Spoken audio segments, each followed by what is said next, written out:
Hello friend আমার নতুন একটা ব্লগ ভিডিওতে আপনাদের সকলকে স্বাগত। আজ আমি এসেছি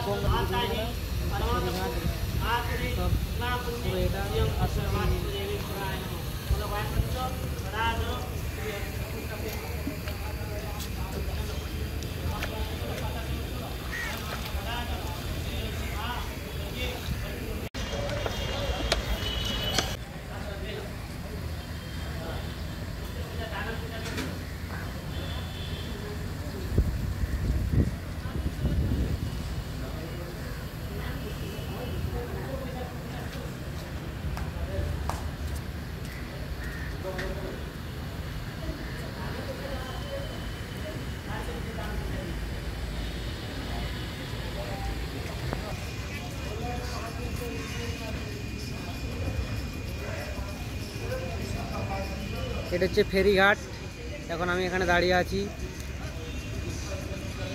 এসছি গঙ্গায় ঘুরতে সকাল সকাল।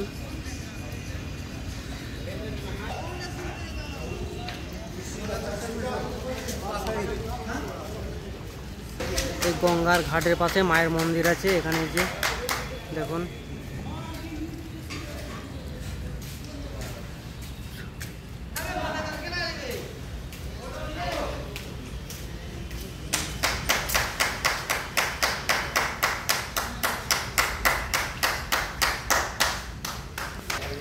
ওই যে দূরে দেখতে পাচ্ছেন একটা ফেরিঘাট আছে, ওখান থেকে বাবুঘাট যাওয়া যায়। আর এই যে হাওড়ার এই দিকটা, এখান থেকে স্টেশন থেকে বেরিয়ে এই লঞ্চ এখান থেকে ধরে এদিকে আহিরতলা ব্রিজের নিচ দিয়ে